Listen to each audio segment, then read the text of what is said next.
Welcome to the Blue Mountains International Hotel Management School's 2021 and the 30th Anniversary Leadership Speaker Series. My name is Dr. Cindy Lee. I would like to begin by acknowledging the traditional owners of the land on which we meet today, particularly the Gadigal people of the Eora Nation who are the traditional custodians of this place we now call Sydney. I would also like to pay my respects to elders, past and present. I would like to welcome our special guests, co-founders of the Blue Mountains International Hotel Management School and current directors of Molan Holdings, Max Player and Fritz Gubler.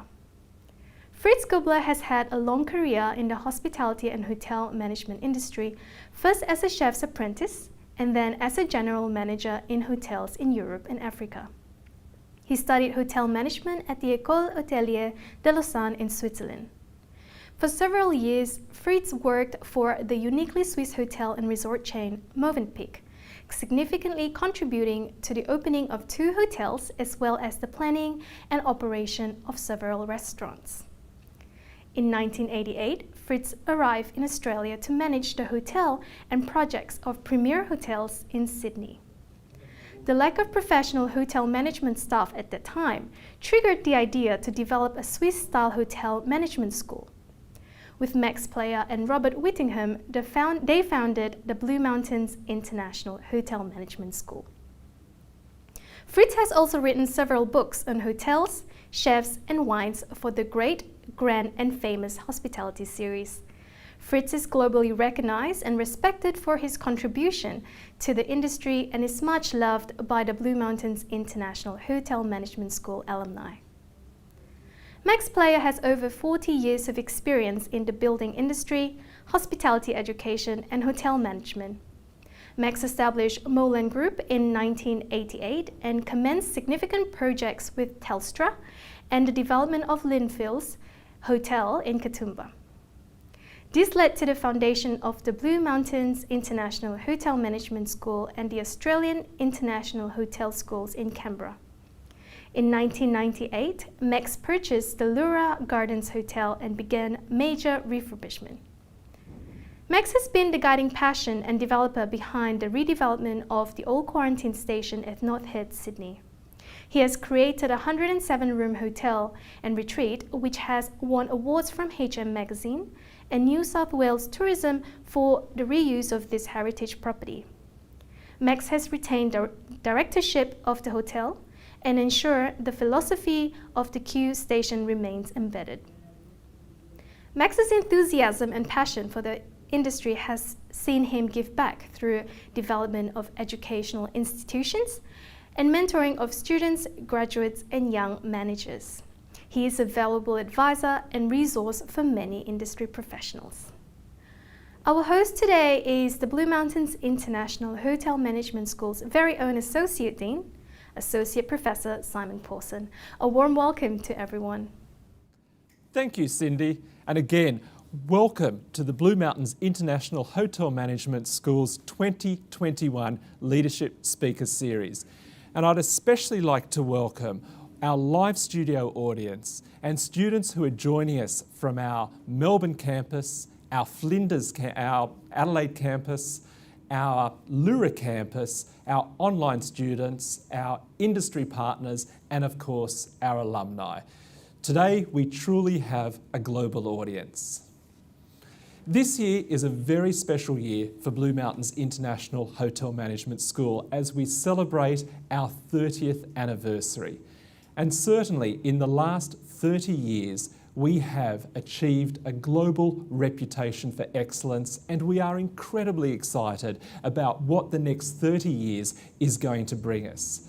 So it's very fitting that we should start our first Leadership Speaker Series of 2021 by talking to 2 of our founders, Max Player and Fritz Gubler, about how to leverage your education for career success. And of course, it would be very remiss of us not to touch upon the last 30 years as we move through the afternoon. Gentlemen, a big warm welcome to you and welcome back. Thank you. Thank you. Thank you.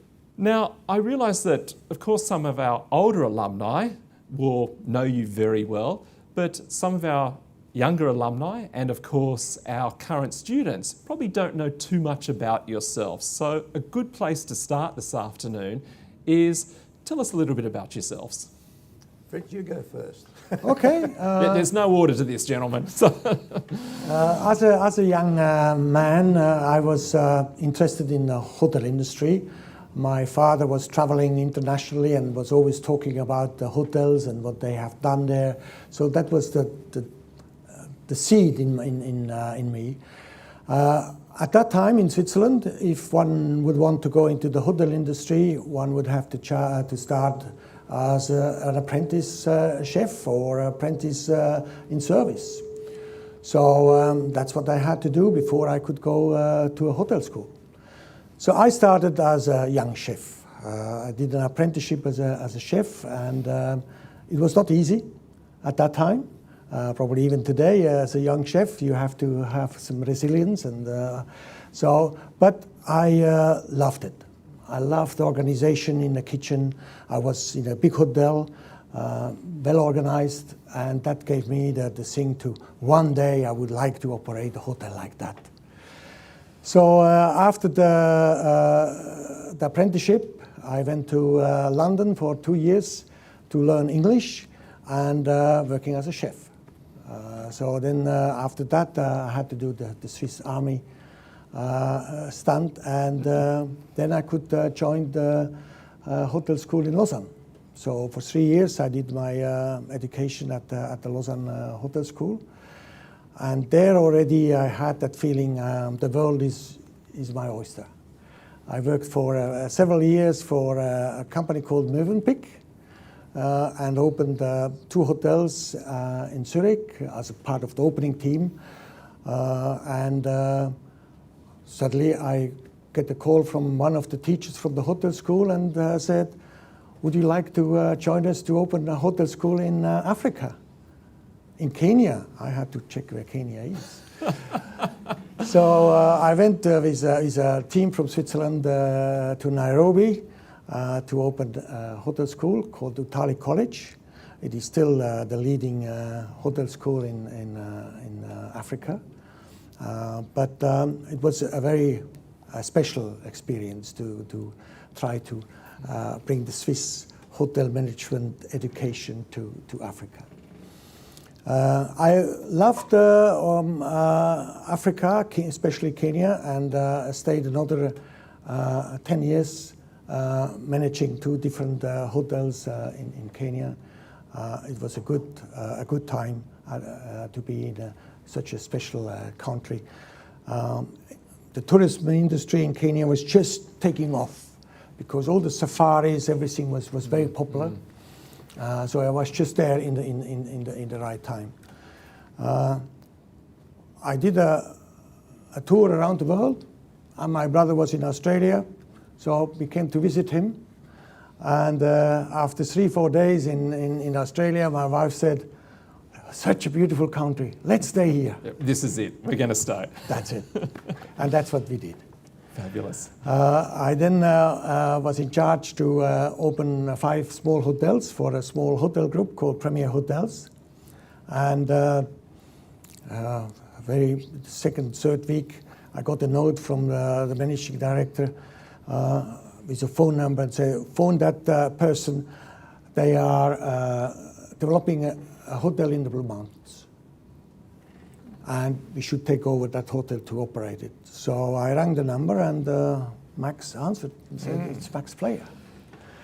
I said, "Can I come and look at your development in the Blue Mountains?" So I went up the train, and so that's how it started between both of you. That's the partnership between both of you. So Max was at Max was at the train station to welcome me to the Blue Mountains and his project. Yes. So that was our connection. And that was Lilienfels, wasn't it? That was Lilienfels, yes. Yes. So fabulous. We're talking more, and then I said, you know, we have big problems to find management staff for the various of the 45 hotels. So I went to Switzerland, visited all the hotel schools to engage young staff, and that was in 1986. 1989. And I found 440 Australians studying hotel management in Switzerland. Because there was no Because there was no hotel school that offered a Swiss-style hotel management Exactly. education over here. So on my flight back, why don't we start the Swiss hotel school in Australia? So they don't have to go to Switzerland. So when I met Max in the Blue Mountains, I told him, I said, Max, Blue Mountains is such a beautiful place. You have so much experience up here. What do you think if we open a hotel school up here? And it is a little bit like Switzerland in Australia, isn't it? Absolutely. What a great story, Fritz. And Max's a similar background, or? Nothing like it. So my background really was in the building industry, and I completed my tertiary education and then got involved in construction, which is completely different to hotel management. And through the construction phase, I got involved in lots of large construction projects, became a chief estimator of a big building company, built the Royal Prince Alfred Hospital, the Queen Victoria building, which is just across the road there. And, that's the refurbishment of it, that is. And I started to get involved in developments. And the development side started with a good friend of mine who happened to be my neighbour, Robert Whittingham, who was also one of the founders of the Blue Mountain School. And we got involved in developing Lilienfels up in the Blue Mountains. And there was a process of 3 to 4 years, in getting that together. And of course, as Fritz acknowledged, that's when we got to know each other. And so it's all of these chance meetings.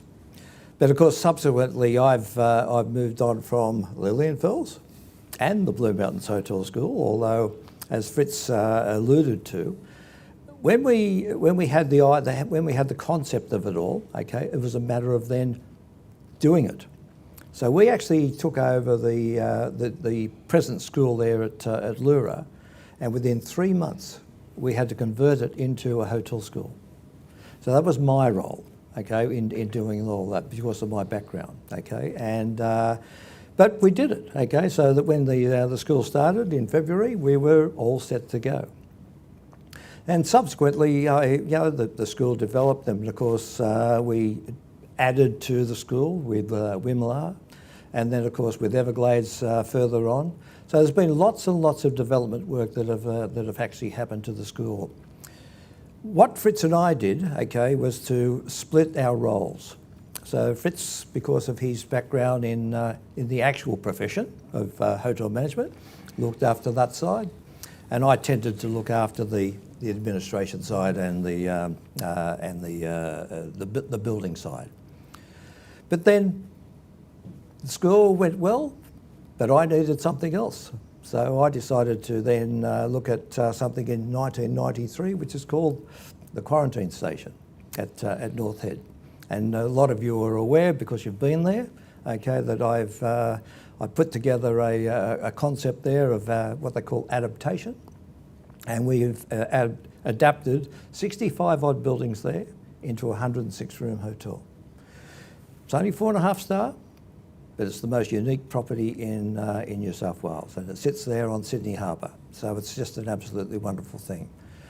So my passion now, of course, is actually with that now, with the quarantine station and making it work, and which of course is now called the Q Station. And Suzanne Stanton, who is in the audience here, was instrumental in making sure all of that happens. And just something about Suzanne. Suzanne's been with us on this journey of Fritz's and I for 30 years, because we met Suzanne when I was developing Lilienfels, when we had some difficulties with the neighbours because we had a zoning problem, and Suzanne came on board to help us out there. So an amazing journey, not just Fritz and I and Robert Whittingham, but Suzanne, and then of course later on Gavin Fall, who came later on. I think what's incredible is there are so many people from the early years, both from the teaching perspective, the development, the operations perspective, and of course our alumni who are so passionate and still 30 years later so passionate about the school itself. We have so much to talk about this afternoon. Of course, we could talk about the last 30 years for a very long time, but we have other things to talk about. But I do want to ask you, 4th of February 1991 was our first intake. What were those first few months like? Well, it was interesting, okay, because at the time, Robert Whittingham was our marketing manager, okay, and to be fair, he just got on and did it, and the fact that we actually started the school so seamlessly was an amazing feat, and but of course the background of all of that is that Fritz and I, okay, had a structure in our own body, okay, building wise with me, and obviously the educational side with Fritz. So it worked pretty well, Fritz, didn't it? Yeah. Yeah, not much different than opening a hotel. Because all the elements of the hotel school are, of course, mirrored from the hotel operation. So, yes, we had the same issues with the schools, but the students also felt they are part of a unique startup, and they assisted wherever we could. They were flexible as much as they could be. So they, looking back, when you talk to some of the first year intake, for them it's a very special experience that they could attend or be part of that first semester. I think part of it, Fritz, was that they didn't know what to expect. Yes. So we were able to show them this is what you have to do, and it's still the fundamentals of the three pillar approach today. I remember back in 1991 I was at the Regent Sydney, and there was so much excitement about the fact that we had a real proper hotel school that had just opened. There was so much industry buzz. 30 years later there's still that level of industry buzz that exists, which is fabulous. And look, we will come back and talk a little bit further about the last 30 years later. But I want to focus really on last year, and we all know what happened last year with COVID and how dramatically it actually impacted tourism and hospitality. I'm interested to hear, as industry leaders, I'm interested to hear your thoughts around recovery and where, as an industry, especially from the hotel perspective, we're going. Yeah, I think I will later on come back to that, but it is resilience. We in the hotel industry has to be resilient. Our students, when they go into the hotel industry, they have to be resilient. It's an issue, it's a pandemic, we have to accept it and we have to move on.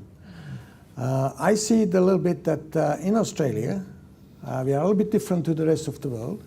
I see the two-way street. One way is, of course, the local tourism, which is doing very well, supported by the government in all different ways. But also the public at large had enough from lockdowns. They want to move on. They want to go to restaurants. They want to travel within Australia.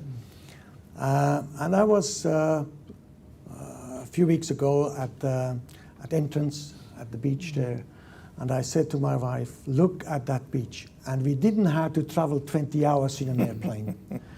We have it all here, and I think now Australia is recognizing that actually we have an amazing country. So I'm not so worried for the local tourism industry. I think they are recovering well. The big international hotels and international travel, that is still an issue, and it will take time until I think we get that on the road again. But we are lucky we are in Australia. I think we are recovering probably faster than most other countries. And Max, you know, as the director of the Q station, you were living this every day. So yes. What's your perspective? Well, I was about to say that the irony of it all is that 100 years ago, we had the pandemic there. Exactly. And not that we really wanted the quarantine station to actually go back to its form, okay? But it's crazy now, okay, when you start thinking about what the governments are going to be doing, whether it's the Queensland government or the Victorian government. They're talking about doing things differently, okay? So rather than having these quarantine hotels, They want something a little bit different. And of course, that's why, the Q station was so successful, 100 odd years ago.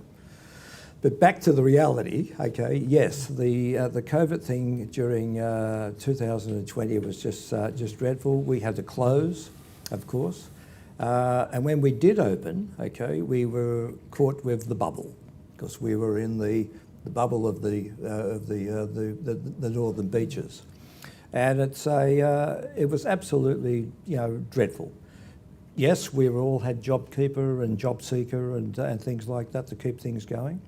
But I'm not quite sure whether or not, by the time the end of March comes, okay, when it's all over, exactly what is going to happen with getting staff. Because getting staff at the moment, which should be an absolute plus for you guys, getting staff at the moment is so difficult.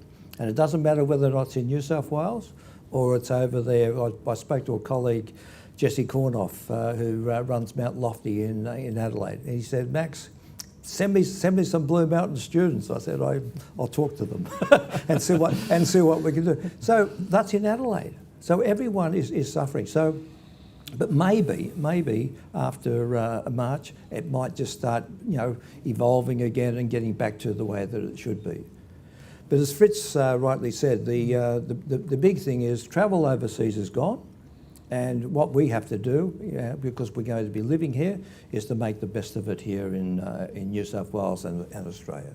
And as long as the borders open, okay, so that means that the state governments they have to forget themselves and think about Australia as a whole, then clearly we will survive. And we are surviving, I'm sorry, yes, we are surviving. Mm-hmm. I think 2021, certainly from the tourism and the hotel industry perspective, there's a lot of optimism about what's to come this year, yes, and the future. Your comments ring very true around regional travel and, see Australia. There's international borders, well, who knows what's going to happen there.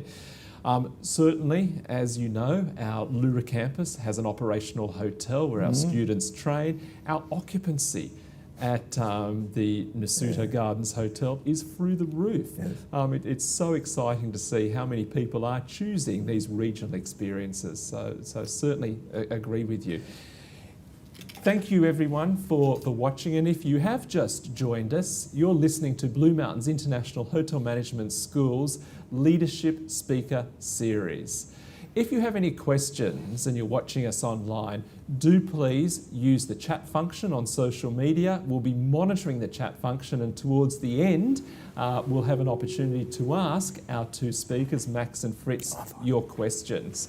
So I really now want to focus on the topic of this Leadership Speaker Series, which is leveraging your education for career success. And I think this is where the two of you can offer many words of wisdom to the audience. But a good place to start is by asking you, what do you believe are the benefits of an education in hotel management, and do industry truly value those who have this education? I think the COVID pandemic is a good example. When we get into trouble, it needs proper educated people who take on the leadership, because we have to change things. We can't just go and complain. We have to adapt. We have to look what new opportunities are there.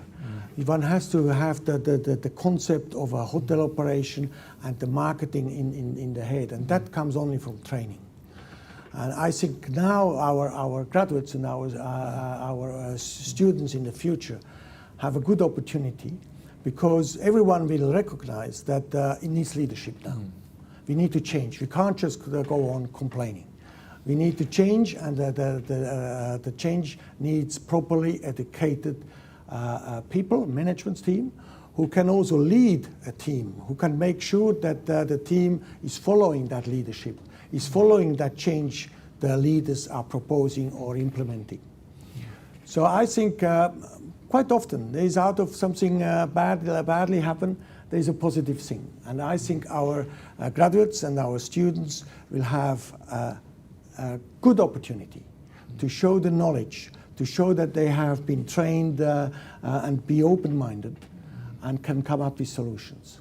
So all our graduates, I wish you well in your career from now on, and I'm sure you will be able to change some of the hotels to be successful in the future.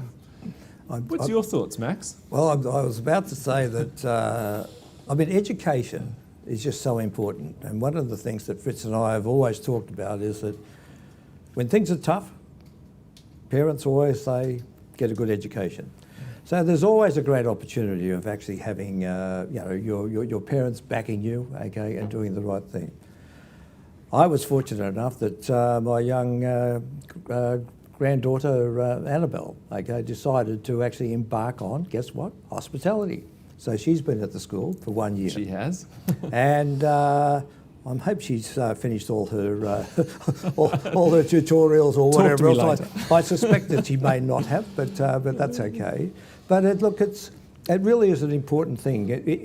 Where you can actually get the best, and obviously the practicality of what the Blue Mountains University gives is exactly that. Okay, you've got a great opportunity of actually learning through great teachers like Simon and others, and the practical skills, and that's an absolutely amazing thing, and that's going to hold you in good stead, okay, in getting jobs and going forward. So, aiming for the highest, which is exactly what the Blue Mountain School is exactly what you should be doing. So, yes. Another aspect of that is around soft skills, and apart from your education, one thing that we very much focus on, and I think most hotel schools do this, is the importance of developing a student's soft skills. What do you believe are critical soft skills that need to be developed for a career in hotel management? I mentioned before resilience, and I think it's important for students and graduates. First of all, to have a plan, to know what they want to do. It just doesn't happen to become successful and have a career. One has to have a plan and move on with that plan. But I think one of the main thing is to be resilient. It's not an easy industry. It's not every day is Sunday. Not every day everyone is friendly. Not every day we have the most friendliest guests in our hotels. So there are also days where we just have to knuckle down and be resilient and have that goal in mind and say, okay, in 10 years' time, I will be a general manager of a hotel. I think that's the fundamental that, and I can see that the young people from the Blue Mountains have that goal, have that drive to move on. And yes, if there is some problems on the way, there are some problems, and they move on. So I'm quite proud of what I hear all the time of how our graduates are achieving the highest level. I'm adding to that. But I think there are other things too. I think it's all about empathy, strength in yourself. I mean, resilience is exactly the global term, but it's what makes up that. Well, what makes up resilience? Okay, and empathy is so important. You have to be empathetic to your teammates, to your boss, and especially in today, okay, the International Year of Women, okay, and here, I'm looking here, and okay, and I'm seeing all of these wonderful graduates. Sorry, guys, but it is the industry itself is a global industry for ladies and women, okay, and that's fantastic. At the Q station, okay, all of my senior staff, they're all girls, all ladies, okay, all women. Okay, I'm not sure if I'm allowed to say girls, so I apologise for that. But it really is such an important thing. So actually, for me, as an owner of that place, I have to be very cautious about how I deal with their feelings too. So that's why I think empathy and teamwork and that strength is just so important. So if nothing else, develop it in yourself and make it your hidden strength. Simon, the school had recognized the soft skills many, many years ago, the importance of the soft skills.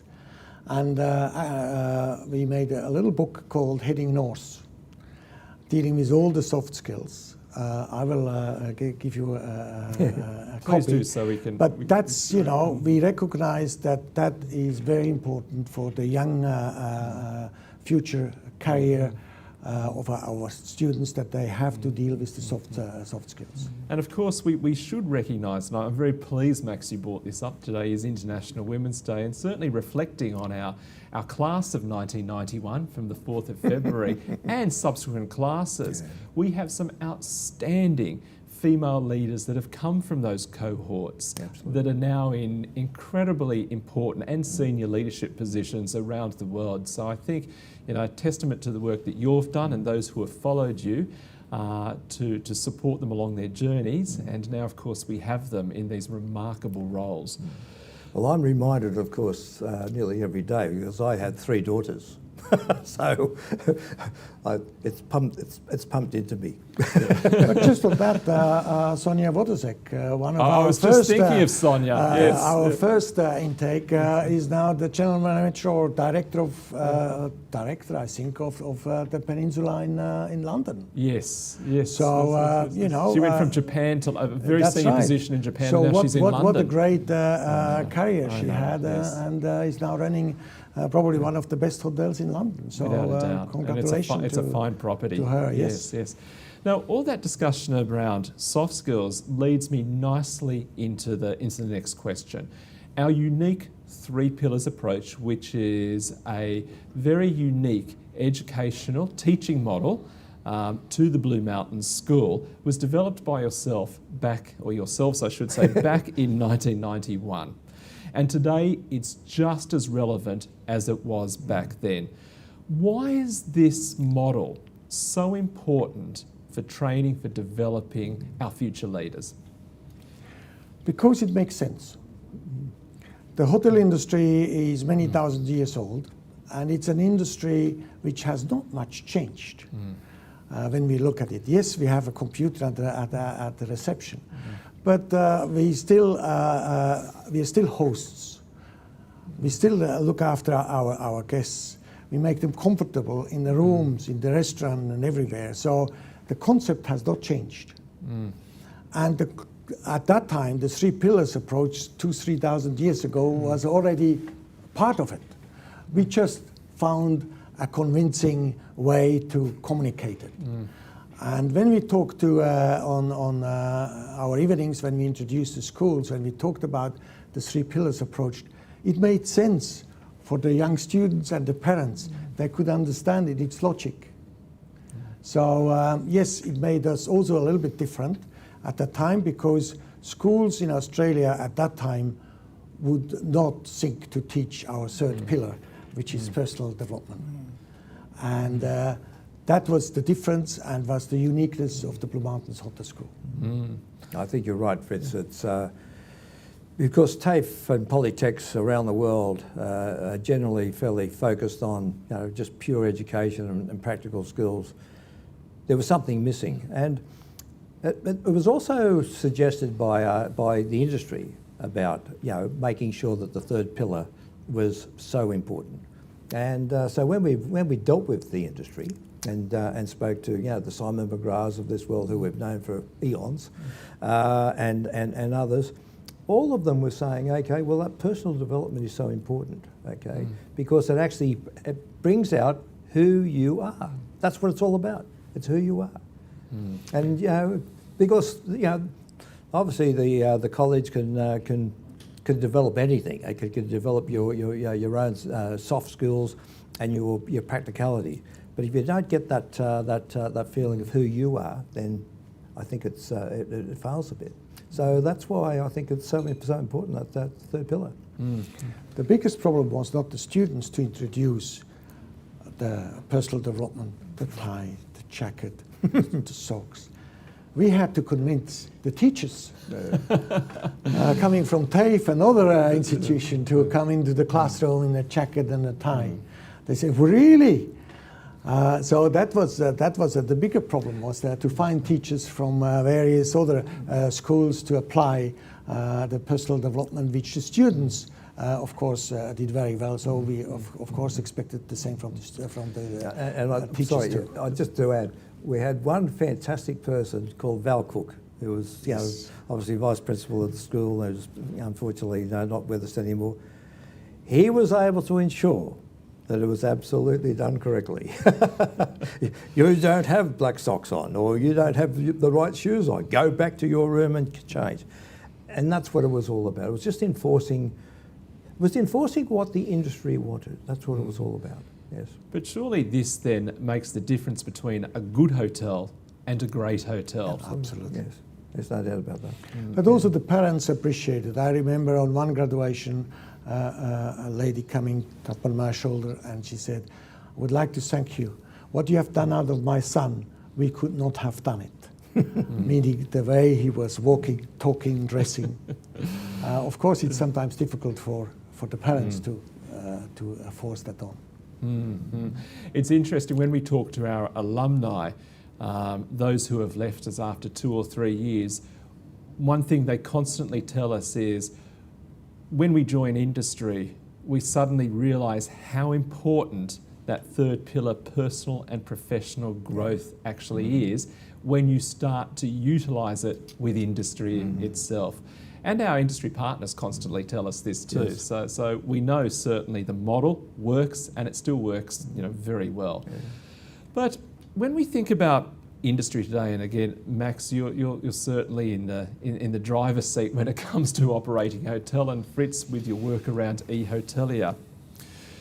When our students leave us and they become our graduates and they move into industry, what do you think are some of the areas they will need to immediately focus on with industry? So, in other words, what I'm referring to, and I don't like to use the word challenges, but yes, we do have challenges within the hotel sector. What do you think are some of those key challenges that our future leaders will need to hit the ground running and start to address? Well, I think Fritz was alluding to the fact that you have to embrace change, because if you don't embrace change, and the way things are being done today, then it's not going to be, that's where the future is. Sure, we've got Zoom and everything else, and changes in technology and whatever, but but I think young people are embracing change. I don't think there's any issue about that. I think they're quite keen to do that, whereas probably in my younger years, it was very, very hard to do. But for me, I think if we can embrace change and come up with ideas, I think it's going to be an absolutely fantastic industry to be in. But in specific terms, it's a little bit hard to say exactly what. But all these young people here could have their own ideas. I would think that if a graduate of the Blue Mountains Hotel School should show that confidence of having had that amazing school, that training practically, but also theoretically. Show that confidence when you start working, but don't be arrogant. I think that is a balance. And then the staff around will accept that. We'll certainly see there is a leader here who knows what she or he is talking about. And I think that leadership develops because we know what we're talking about. I remember after the school I felt very confident to go back into the hotel industry because I knew how it operates. Yeah. And that confidence goes into walking and talking and leading a career. I think just to add to that, I think the importance is to don't stop learning. You always have to seek more.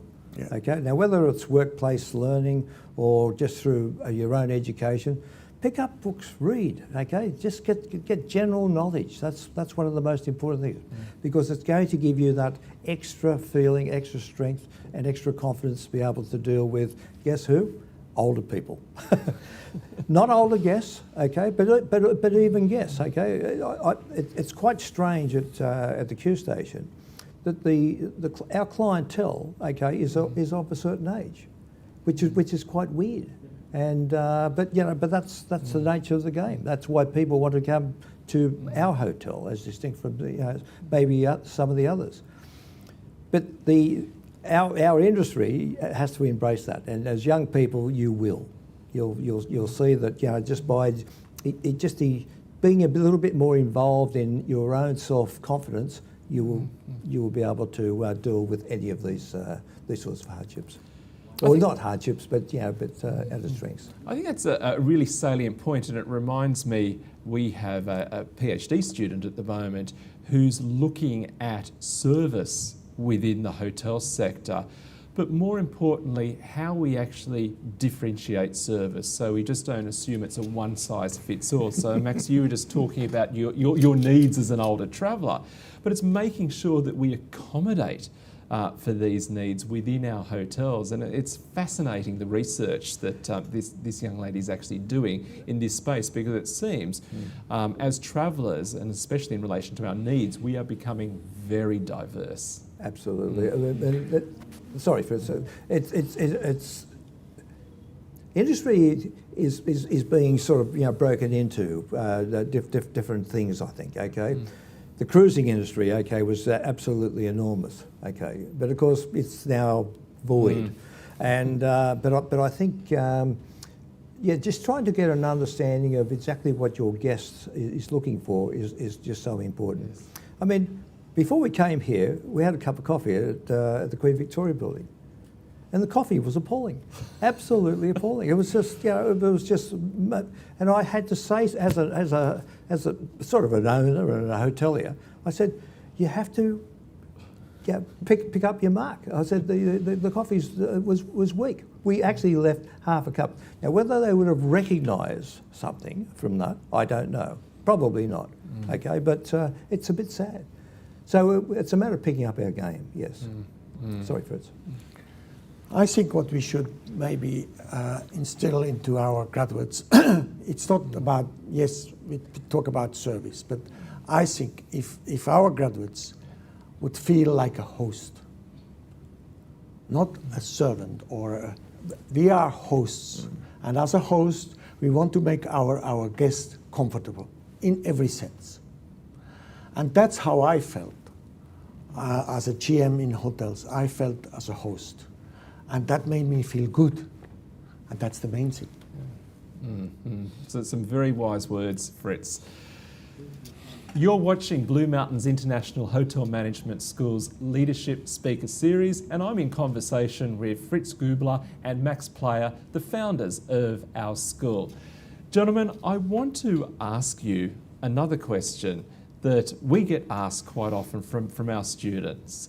And our students are ambitious, and they always have been ambitious, and that's a good thing. But when it comes to the interview process, what can they do to really set themselves apart? So what advice do you have for them to really set themselves apart from other candidates? One important thing, and I think we will have told the students that they have to prepare the interview. They can't just go and walk in. They have to make sure that they know all about the hotel or the brand they're going for the interview. That's very important, I think, that they give that respect to the company, that they have looked into it and know what they are interviewing for. Another important thing is that they also should ask some questions, good questions they have prepared before. So that shows to the people, there is a person who is really interested in our brand or in our hotel. And the other thing they should do, they should mention what their career plan is for the future, so that they can see there is somebody who wants to move on, somebody who has a plan and want to do something out of their career. I think they are the three essential things that anyone going for an interview should just mentally be prepared for. Yes.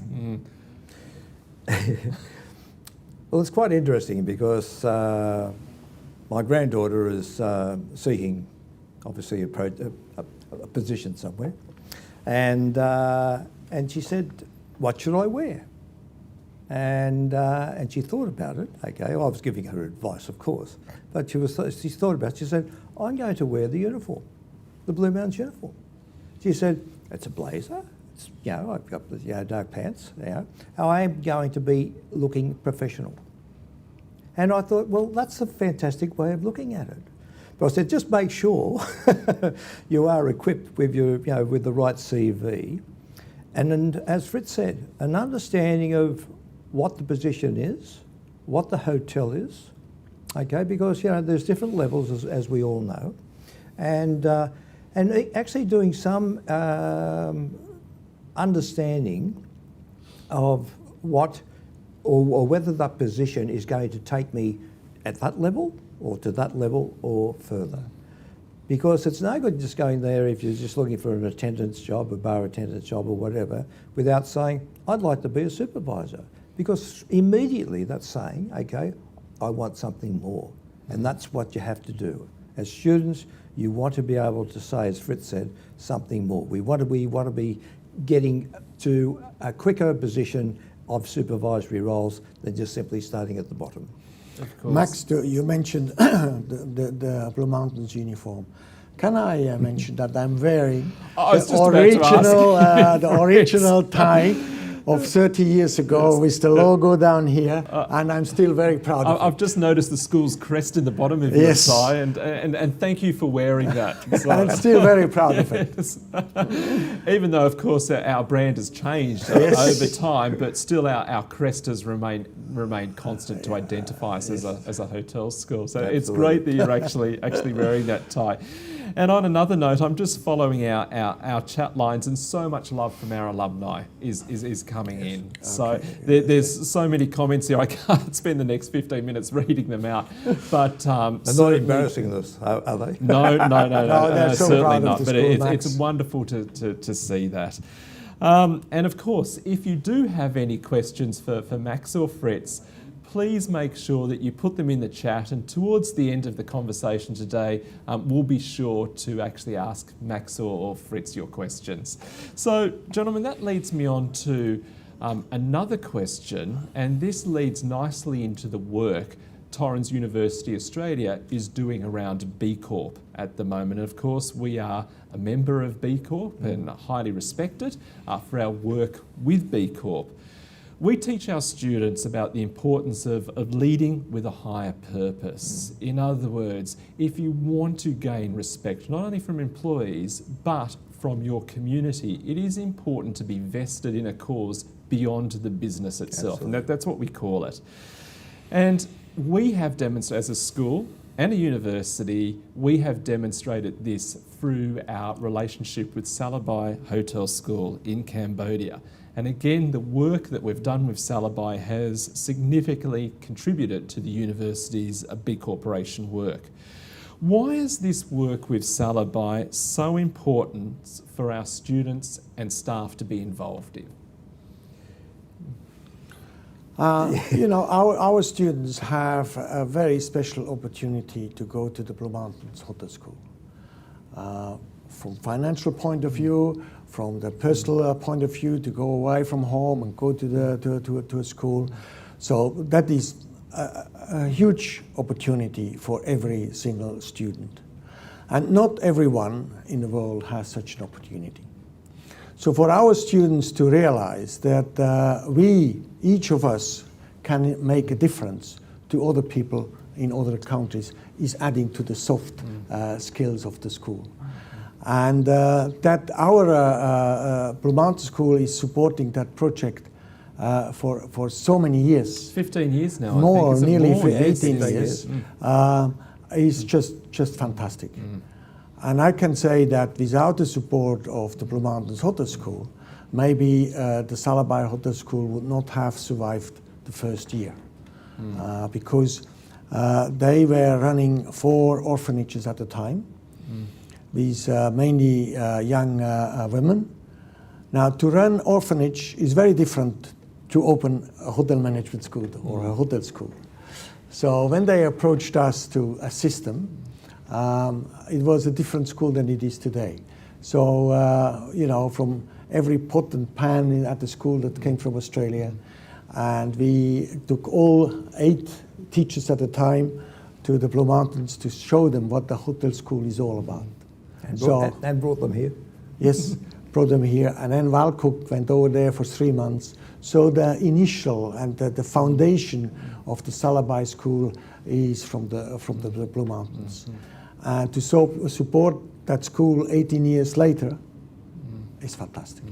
I think before we started this afternoon, we were talking a little bit about this, and of course, we make a financial pledge each year to Salabai, so we guarantee them a certain amount of money that allows them to operate and allows them to take students. And you said some very salient words around what actually happens if we don't meet this pledge. I think the sad thing is that it fails. And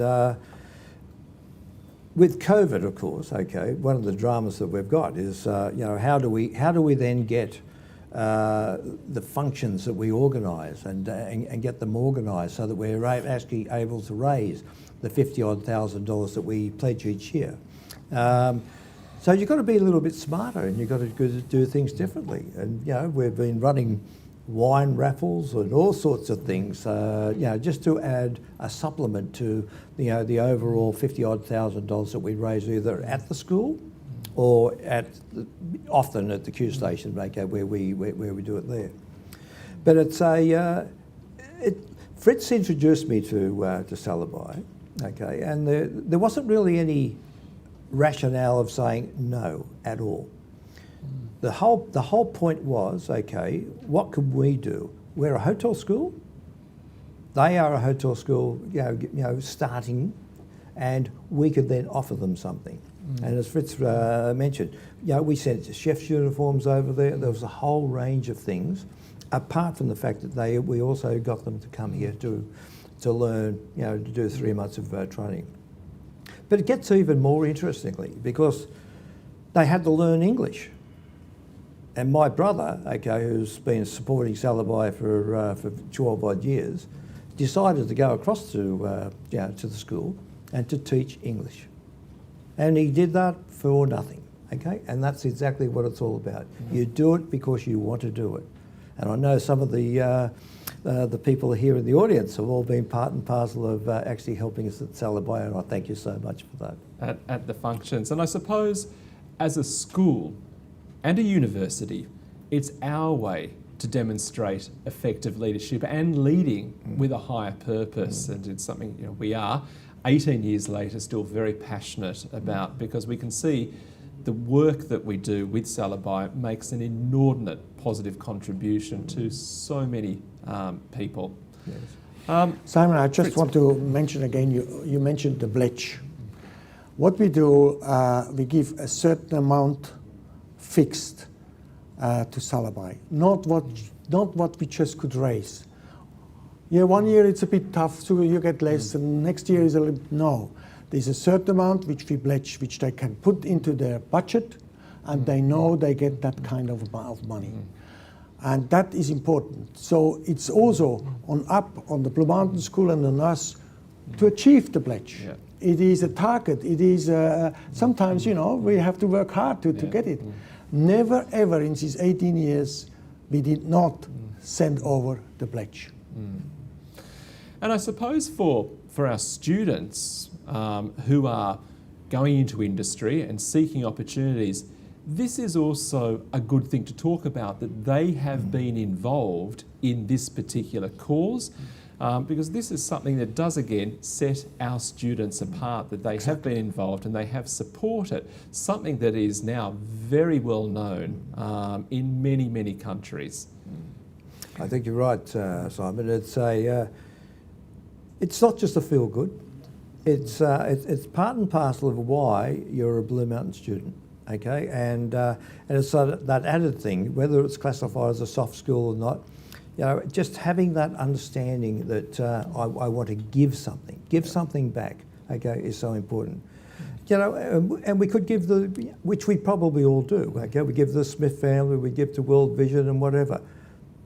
But, I've said all the way along, okay, as Fritz said, we've been short of dollars and cents. So guess where it comes from? It comes from us, because we put the money in. It's a pledge.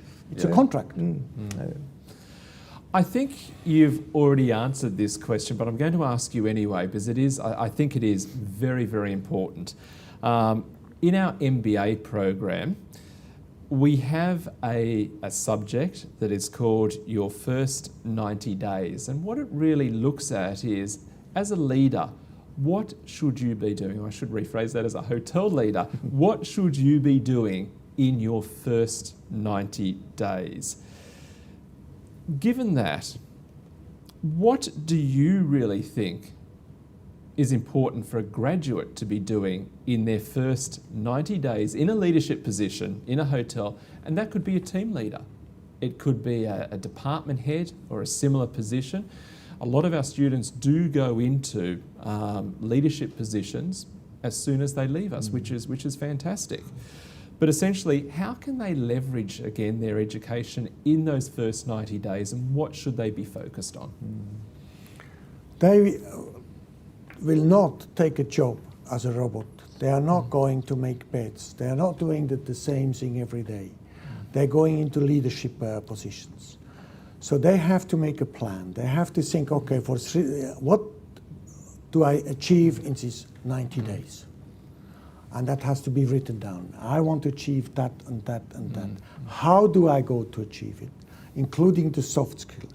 Be aware of that leadership is confidence, but also empathy, balancing it. But the main thing is to achieve the goal.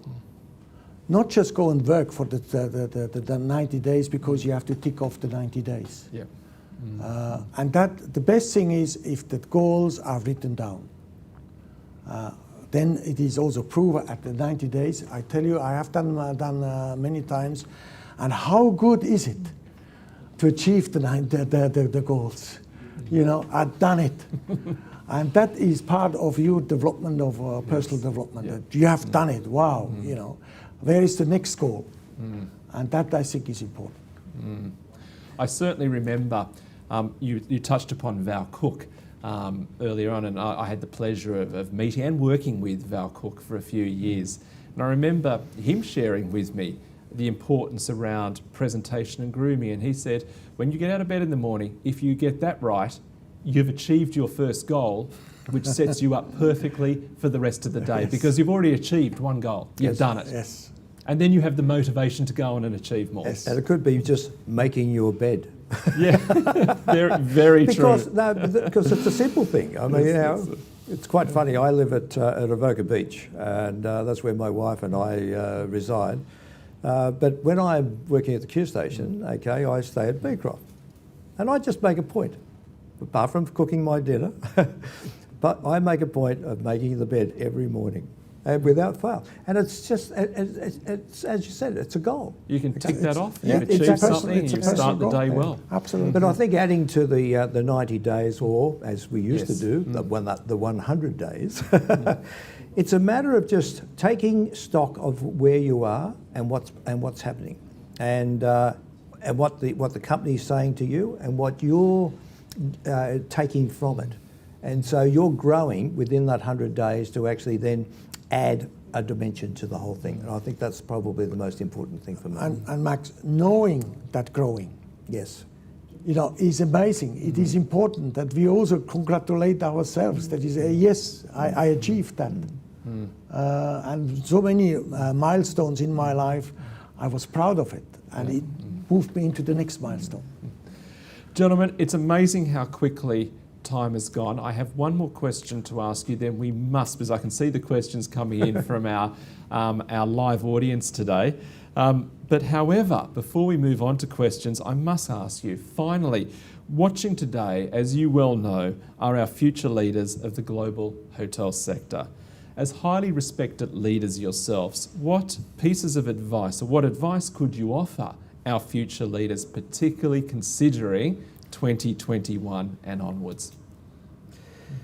Well, for me, I think the most important thing really is you have to use the school. The school is such a paramount thing, okay, and the alumni.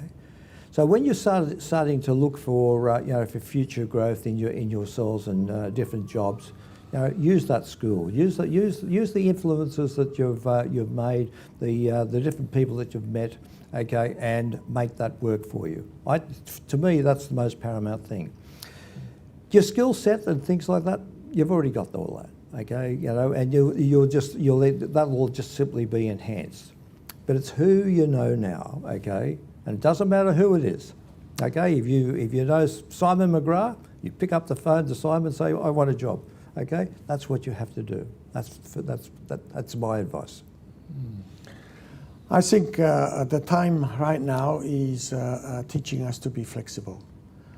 Flexible in what's next in the industry, what's next in that job, how has it to be changed or moved on. And these changes, as I mentioned earlier, you have the foundation to do these changes because you know what it takes to operate a hotel. What in future I think will be even more important is the commercial aspect of the hotels. Yes, service is important. Absolutely, and that's why we are hosts. But on the other hand, the commercial aspects of the hotel operation is very, very important. We have to make money. And again, you have the training to do that and prove that you can operate the hotel or adjust the hotel, change the marketing to be commercially viable or successful. And I think in the next 1 or 2 years, that commercial viability will become one of the most important issues in the hotel operation. Gentlemen, some very wise words, and I think it's now high time that our students have the opportunity, because I know they're dying to, ask you some further questions. So let's first turn to our live studio audience here today. Has somebody got a question you'd like to start with?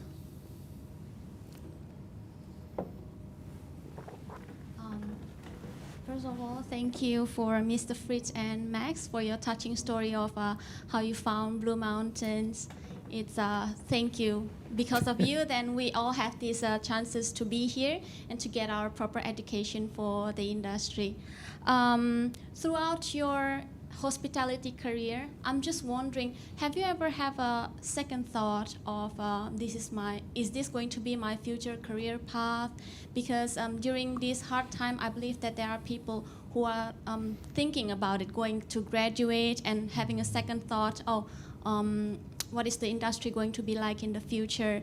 And also, how do you motivate yourself? How do you keep yourself motivated to be in this industry? Thank you. If I could just add, okay, so it's a fantastic industry. Now, as Mr. Gubler has mentioned, he's actually worked within the industry. And I've in some ways worked within the periphery, but of course now being a hotel owner, okay, I can actually see that it's so important for young people to not lose where their direction is, because it is going to change. We all know that. We had an interesting situation at the Q station whereby we had to make some changes. So the last Saturday night, we decided to have a music festival on, okay, which was completely different. We had 300 people there, all online, booking in, okay, and that's the way that we're going to be doing things in future. So don't be disillusioned, please. Don't be disillusioned about the industry. It's absolutely fantastic. And as much as I've been on the periphery of it, okay, it's the hospitality industry and the hotel industry is very much like the building industry. It is all about the heart. It's so important, okay? And it's good mateship and friendship, and that will hold you in good stead, okay? Not many industries are so flexible as the hospitality industry. We can find so many other related industry where we can be successful with our training at the hotel school. So we can find ways around it. We have a problem right now with international travel. Yes, we will find maybe another job somewhere else. And then another 4 or 5 years, we go back into the industry when we have another opportunity. So quite often I said when we had the introduction of the school, I said, I never had to worry. No. Do I have a job next year? I just ask myself, where will I be next year? In Tokyo, in New York, or in Africa? And I think that has not changed. With our industry, with our training, we are so flexible, not only in the hospitality industry itself, but with other related industry too. So just go and find your way for the next few years.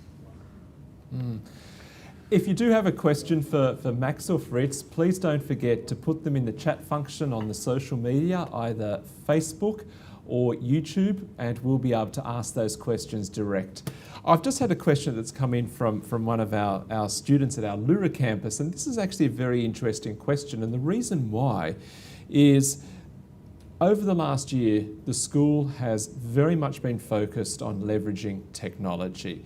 A lot of our students had to move into the online environment because they had to go back home. We have spent the last 6 months developing some very good online applied training subjects that our students can now undertake wherever they are in the world. And this year we will also launch, I should say, virtual reality into some of our subjects. And this for us really is where the next 30 years is. Certainly hotels seem to be focusing more and more on the importance of technology, especially to help create good and worthwhile guest experiences, but of course not replace your old-fashioned face-to-face service, but to more so leverage it. So certainly, yes, the school is doing some incredible work around technology within its programs, but the student actually asks and wants to know, where do you see the industry going in relation to technology, robotics, and so on? Well, we hope it's not robotics. But definitely, I mean, just getting an understanding of, you know, like the phone system today. It's nearly, what's the point of actually having a phone in your room now, okay? Because everyone has mobile phones and things like that. So the industry has to change and will change, okay, in technology.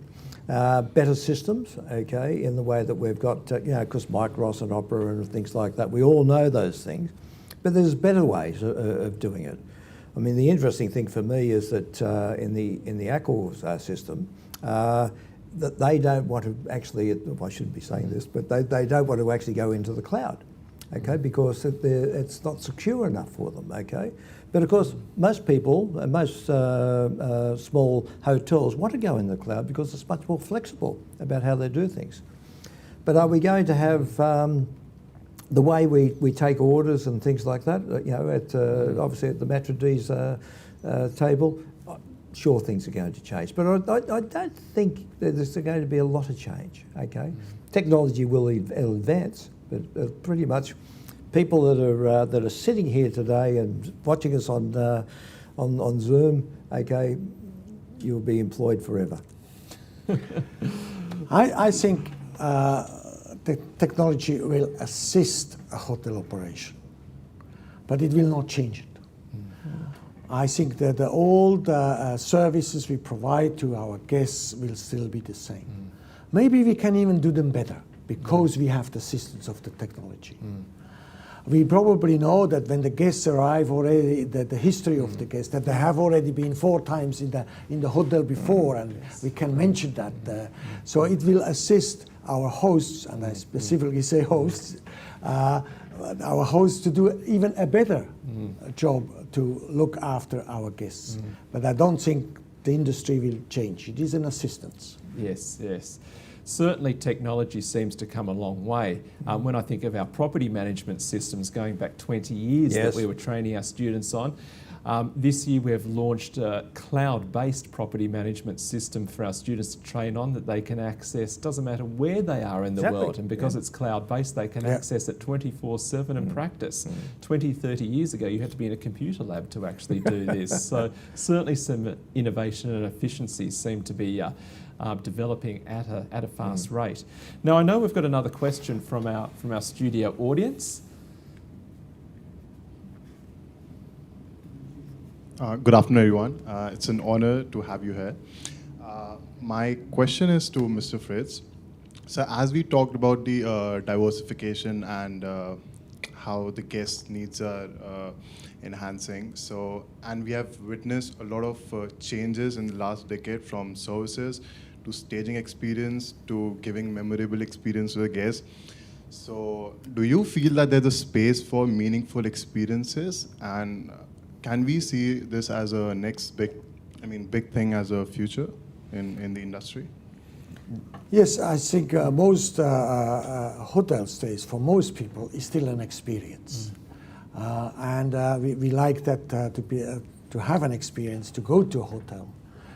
So I think yes, it will in the future. That is an important part. What is probably a little bit missing or not promoted as much as it was before is consistency. Because we have staff changes more frequently and rosters and so on, so you find that once you stay a week in a hotel, you find that the rooms is probably done differently from yesterday to today. So there is, I think, something which we could look into it to find ways to be more consistent, and that the leadership of a hotel is promoting the guest experience and talk it in the team and say, how can we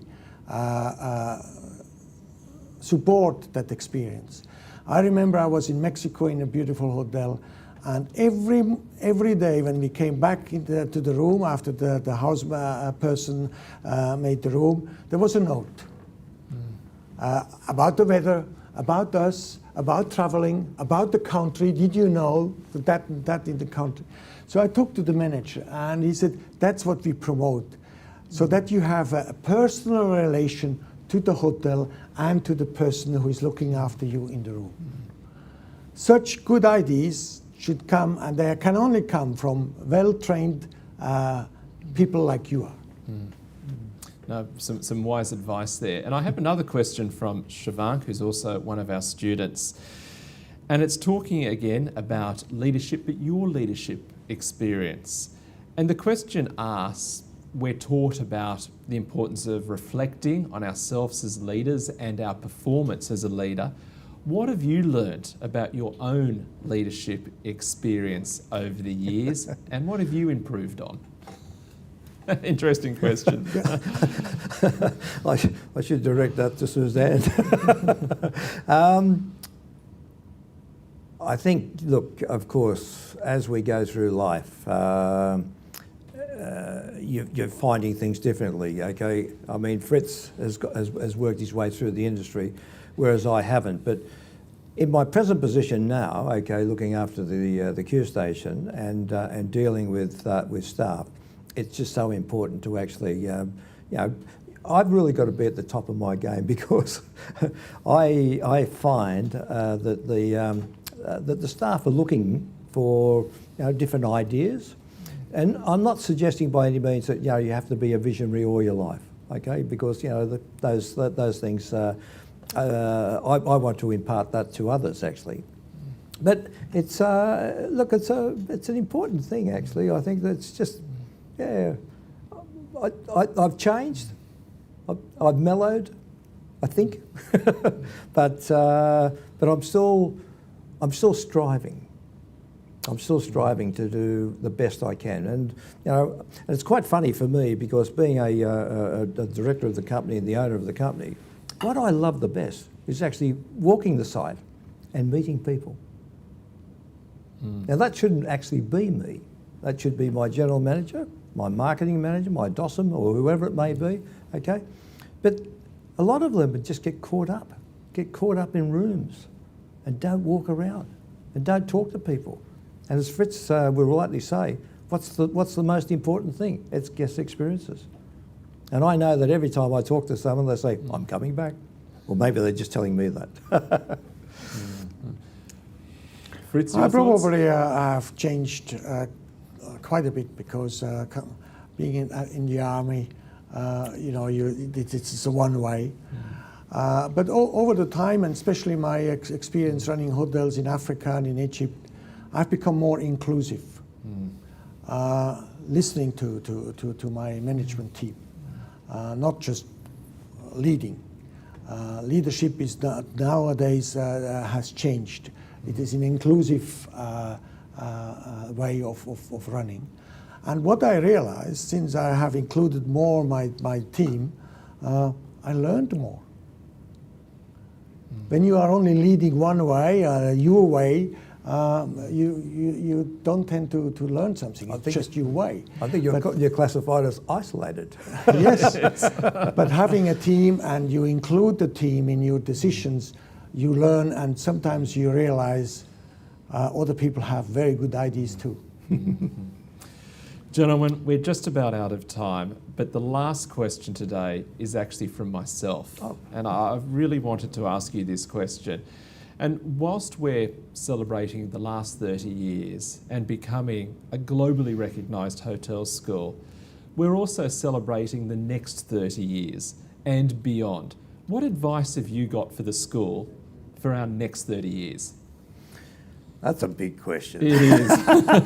I'm leaving it to you young guys to make sure that there is another 30 years, and I'm sure there will be. I think the importance is really carrying on in the way that we're doing things. We've often talked about just during this hour or so about consistency, and that's really what to me has been the benefit of actually what the Blue Mountains is all about. The consistent approach all the way through will hold you in good stead going forward, okay? And for me, just keep on doing what you're doing. I have to admit something. I went recently to the school, walked through the school and looked at it, and I had to say to myself, they do it better than we did. Oh, Fritz. It is really such an experience to walk through the school. It is in such a top standard. Many hotels do not have that standard. The students are properly groomed. They look into your eyes and say, "Good morning, sir." Where do you get in the school get an experience like that? And 30 years after, still having that very high standard makes us very proud. Absolutely. Well, that's wonderful to hear. Recently we had our university summit, our One Torrens Summit, and we did some radio shows as part of the summit, and one of the sessions was On the Shoulders of Giants, where we celebrated milestones of our respective schools, and of course we were celebrating Blue Mountain's 30th anniversary, and certainly we have been built on the shoulders of giants, in other words, our founders, and we are very excited about the next 30 years. Gentlemen, it's been an honour and a pleasure to talk to you this afternoon. I do hope that you're going to stay connected to the school for a long time to come, and certainly you are more than welcome back anytime at all. So thank you very much for your time. And to our audience, thank you very much for joining us. You have been listening to Blue Mountains International Hotel Management School's 2021 Leadership Speaker Series, and we very much look forward to welcoming you next time. Thank you.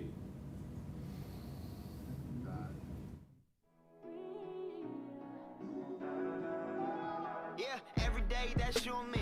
All day that's us, boo. Came through with that new thing. See, I don't know why I trust you. Crazy now, I'm just too on.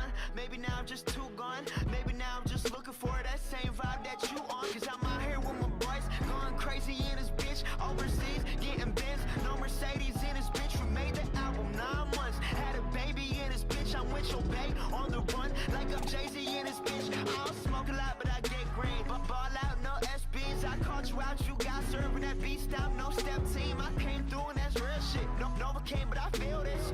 Feeling kid when I feel banks. I still be spitting that Will Smith. I shut it down, we do that. Hell yeah, we knew that. Little girl, give me them crazy eyes. Orange is that new black. That's cold out, so I'm think about it. Trust me out, so I drink about it. They talk a lot, but it's all good, so it's too real. Don't think about it. She take me out of my place, but I stay in my zone. Look me right in my face, she can see through my soul. I said, don't think about it. I said, don't think about it.